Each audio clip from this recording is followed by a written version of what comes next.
Okay, तो हम जो स्टडी कर रहे हैं टॉपिक एक बार और फिर देख लें। Method of producing plane polarise light है। इसमें से हम अभी तक स्टडी कर चुके हैं पोलराइजेशन बाय रिफ्लेक्शन, जो कि ब्रूस्टर लॉ। इसके बाद हमने स्कैटरिंग से पोलराइजेशन बाय स्कैटरिंग, ये स्टडी कर लिया। अब आ जाते हैं अपन थर्ड पॉइंट पे। थर्ड पॉइंट है पोलराइज, यानी थर्ड जो मेथड है वो है पोलराइजेशन बाय डबल रिफ्रैक्शन। ध्यान देना, पोलराइजेशन बाय डबल रिफ्रैक्शन, और ये है निकोल प्रिज्म। ठीक है, निकोल प्रिज्म ध्यान रखना। तो आप तो अभी इस पे ध्यान दो, इस पे फोकस करो।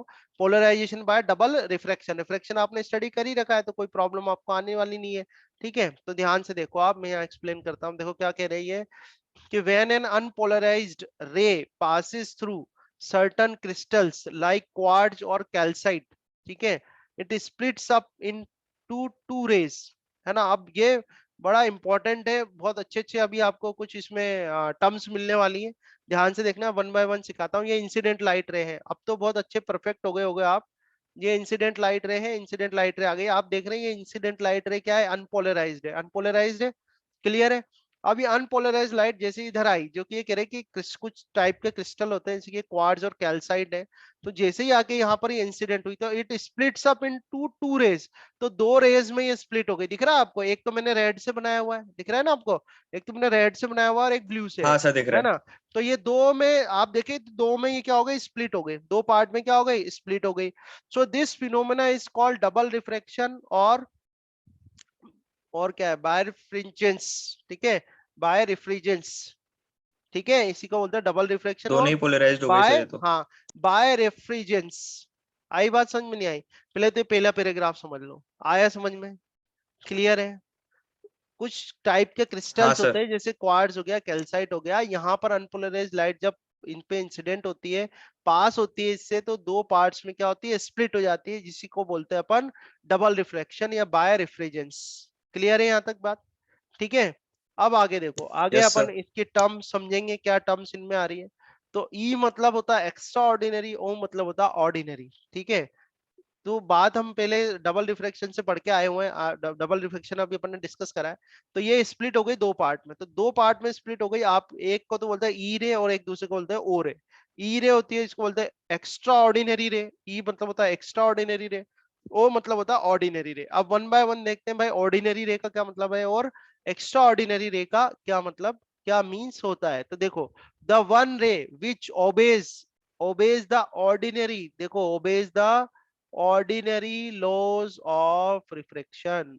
ठीक है, समझ में आया? The one ray which obeys the ordinary laws of refraction and has vibrations. कैसे वाइब्रेशंस हो रहे हैं, कैसे वाइब्रेशन हो रहे हैं, वाइब्रेशंस परपेंडिकुलर। सही है, दिख रहा है, परपेंडिकुलर। कोई दिक्कत नहीं है, डॉट्स बने हुए हैं। हाँ हाँ, दिख रहा है sir. Vibrations perpendicular to the plane of incidence, ठीक है, इज कॉल्ड ऑर्डिनरी रे और ओ रे। आया समझ में? तो कौन सी हो जाएगी ऑर्डिनरी रे? ऑर्डिनरी रे वो होती है जो ऑर्डिनरी लॉ ऑफ रिफ्रैक्शंस को, ऑर्डिनरी लॉ ऑफ रिफ्रैक्शन जो है, जो अपने स्टडी करके आए रे ऑप्टिक्स में, उनको फॉलो करती है। और जो वाइब्रेशन है वो कैसे होते हैं, प्लेन के परपेंडिकुलर होते हैं। ठीक है, has vibration perpendicular to the plane of incidence, plane of incidence उसके परपेंडिकुलर है। ठीक है, तो ये तो हमने बात कर ली किसकी, ऑर्डिनरी रे की। बात करते हैं एक्स्ट्रा ऑर्डिनरी की। The other ray which does not obey the laws of reflection,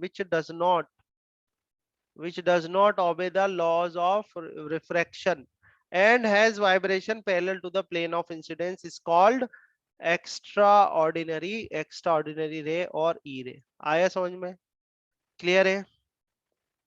ठीक है। Yes sir. अभी आप ये स्टडी करेंगे, फिर आगे निकोल प्रिज्म स्टडी करेंगे, अपन उसकी वर्किंग वगैरह देखेंगे। यहाँ तक तो आ गया ना समझ में आपको? डबल रिफ्रैक्शन का मतलब समझ में आ गया? हाँ सर। एक्स्ट्रा जो ऑर्डिनरी रे, मतलब ऑर्डिनरी रे, परपेंडिकुलर रहेगी वो ऑर्डिनरी रे, और जो हाँ, पैरेलल रह जाएगी वो एक्स्ट्रा जो ऑर्डिनरी रे। पैरेलल है वो एक्स्ट्राऑर्डिनरी है। ऑर्डिनरी रे जो है लॉ ऑफ रिफ्लेक्शन को फॉलो करेगी, है ना, ऑर्डिनरी लॉ ऑफ रिफ्लेक्शन जो पढ़े हैं अपन ने। और एक्स्ट्राऑर्डिनरी रे जो होती है लॉ ऑफ रिफ्लेक्शन को फॉलो नहीं करेगी। ठीक है, ये सर ध्यान इसका क्या रखना। मतलब हुआ पर? वो डिफाइन करा है ना अपन ने। हाँ। तो ये तो बात हो गई अपनी, डबल रिफ्रैक्शन क्या होता है, ऑर्डिनरी रे क्या है, एक्स्ट्राऑर्डिनरी रे क्या है। इसका एक ऑप्टिक एक्सिस की बात कर लेते हैं। ऑप्टिक एक्सिस क्या है? It is a particular direction in the crystal along which both the ordinary ray and extraordinary ray have equal values of refractive index। ठीक है, equal values of refractive index of the crystal. तो अपन थोड़ा इसको underline कर लेते ताकि आपको ध्यान रहे कि it is a particular direction in the crystal along which both, ठीक है, both the ordinary ray and extraordinary ray have equal value of refractive index, ठीक है, refractive index of the crystal, ठीक है, and travel with the same velocity, ठीक है, यहां तक आई बात समझ में, and travel with the same velocity, and travel with the same velocity, and hence there is no double, hence there is, इसको हम रेड से यूज कर लेते हैं, hence there is there is no double refraction in this direction. अब बात समझ में आई नहीं आई? ऑप्टिक एक्सिस क्या होगी, ऑप्टिक एक्सिस पर क्या है, कोई डबल रिफ्रैक्शन नहीं होगा। क्यों नहीं होगा डबल रिफ्रैक्शन? क्योंकि वहां पर जो है एक ऑर्डिनरी रे और एक्स्ट्रा ऑर्डिनरी जो रे है उनके लिए इक्वल वैल्यू होती है, रिफ्लेक्टेड जो जो क्रिस्टल है उसके रिफ्लेक्टेड इंडेक्स की वैल्यू क्या होती है, सेम होती है। तो रिफ्लेक्टेड इंडेक्स की वैल्यू सेम है तो दोनों की जो वेलोसिटी है वो भी क्या होगी, सेम होगी, और वेलोसिटी सेम होगी तो इसकी वजह से उनका जो रिफ्लेक्शन होगा, अमाउंट ऑफ रिफ्लेक्शन जो होगा वो सेम होगा, ठीक है। तो यानी कि हम ये कह सकते हैं कि there is no double reflection, कोई डबल रिफ्लेक्शन नहीं होगा इन दिस डायरेक्शन। तो आप ऐसे भी कह सकते हो कि जहां पर कोई क्रिस्टल के अंदर वो पर्टिकुलर डायरेक्शन जहां पर कि डबल रिफ्रैक्शन नहीं होता, डबल रिफ्रैक्शन नहीं होता उसको बोलते हैं उसकी क्रिस्टल की ऑप्टिक एक्सिस, ठीक है। अब डबल रिफ्रैक्शन क्यों नहीं होता ये पूछ ले आपसे, तो डबल रिफ्रैक्शन क्यों नहीं होता तो इसके लिए आप ये कहेंगे कि ऑर्डिनरी रे और एक्स्ट्रा ऑर्डिनरी रे जो होती है ये जो पर्टिकुलर डायरेक्शन है इसमें जो क्रिस्टल है उसके रिफ्रैक्टिव इंडेक्स की वैल्यू सेम होती है ऑर्डिनरी और एक्स्ट्रा ऑर्डिनरी रे के लिए, और क्योंकि वो वैल्यू सेम होती है तो दोनों की वेलोसिटी भी सेम होती है और दोनों की वेलोसिटी भी सेम होती है, तो इस वजह से वहां पर डबल रिफ्लेक्शन नहीं होता, ठीक है। Along this direction the images due to ordinary and extraordinary ray, ठीक है, कॉन्साइड, ये कॉन्साइड लिखा हुआ है, ठीक है। Along this direction the images due to ordinary ray and extraordinary ray coincide, ठीक है। तो ऑप्टिक एक्सिस समझ में आ गई बात? तो एक ही रे बन जाएगी मतलब वो। हाँ, दो रे तो नहीं फिर वो होगी, मतलब पोलराइज्ड रहेगी या नहीं रहेगी सर?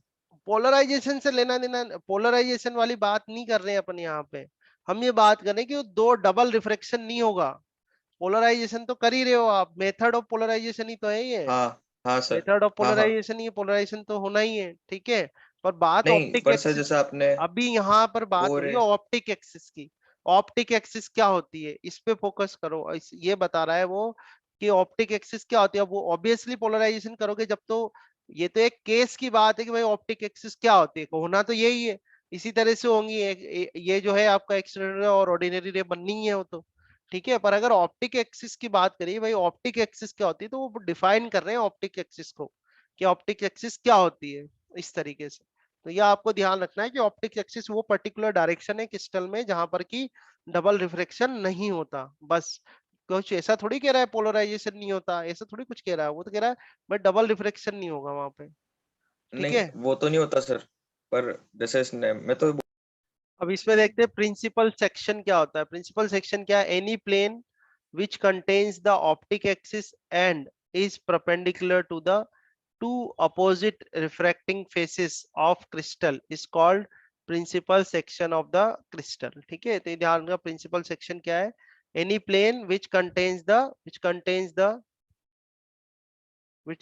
the optic axis जिसमें optic axis हो and is perpendicular to the two opposite two opposite reflecting faces of crystal is called principal section of crystal, क्या बोलेंगे उसको अपन, प्रिंसिपल सेक्शन कहेंगे, ठीक है, principal section of the crystal. तो अभी हम बात करें क्या डिस्कशन किया है अभी तक हमने, तो डिस्कशन ये हुआ है, हम ये स्टडी कर रहे हैं कि पोलराइजेशन बाय डबल रिफ्लेक्शन।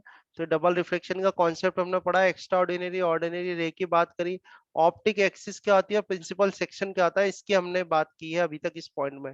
अब इसमें हम देखेंगे निकोल प्रिज्म से, जो कि टॉपिक अपना क्या है, पोलराइजेशन बाय डबल रिफ्लेक्शन। इसमें स्टडी करेंगे अपन निकोल प्रिज्म, ठीक है, क्या स्टडी करेंगे, निकोल प्रिज्म।